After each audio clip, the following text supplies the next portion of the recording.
ପ୍ରକୃତରେ ସାରା ଭାରତବର୍ଷରେ ଦକ୍ଷିଣ ଭାରତୀୟ ଲୋକମାନେ ବେଶୀ ହେତୁବାଦୀ।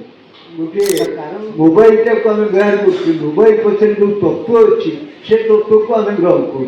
ସେଇଟା ହେଉଛି ବେଶୀ ଦୁଃଖ ଲାଗୁଛି।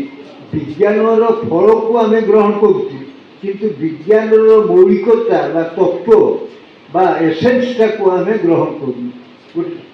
ଗୋଟିଏ ମୋବାଇଲଟାକୁ ଆମେ ବ୍ୟବହାର କରୁଛୁ, ମୋବାଇଲ ପଛରେ ଯେଉଁ ତତ୍ତ୍ୱ ଅଛି ସେ ତତ୍ତ୍ୱକୁ ଆମେ ଗ୍ରହଣ କରୁ। ସେଇଟା ହେଉଛି ଦୁଃଖ।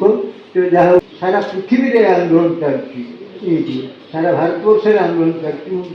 ଗୋଟିଏ ଦିନ ସେଦିନ ବି ରାମଚନ୍ଦ୍ରଙ୍କ ଘରେ କହୁଥିଲି ଯେ ପ୍ରକୃତରେ ସାରା ଭାରତବର୍ଷରେ ଦକ୍ଷିଣ ଭାରତୀୟ ଲୋକମାନେ ବେଶୀ ହେତୁବାଦୀ।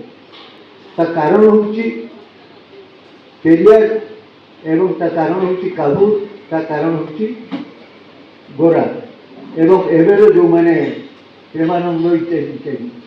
ଏପରିକି ବି ଆଉ ଜଣେ ଅଛନ୍ତି ଯାହା ସହିତ ମୁଁ ବେଶୀ ସଂଶ୍ଳିଷ୍ଟ ନାଁ ଘୋଷଣା କରେ। ସେ କେରଳର ଜଣେ ଭଲ ସାହିତ୍ୟିକ, ତାଙ୍କ ନାଁ ହେଲା ଜୋସେଫ ଏଡାମାରୁକୁ।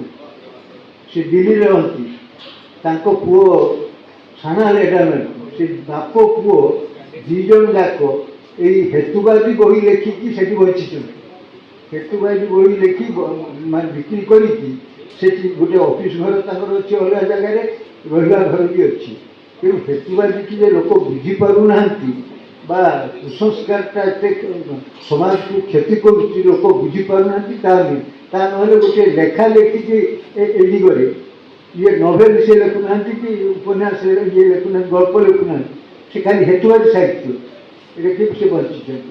ତେଣୁ ଏ ଆନ୍ଦୋଳନ ଚାଲିବ, ଏ ଆନ୍ଦୋଳନ ଶାଶ୍ୱତ ହେବ ଏବଂ ଏହାଦ୍ୱାରା ଆମେ ଆମ ସାମାଜିକ ଜୀବନର ଦୁଃଖକୁ ଦୂର କରିପାରିବା।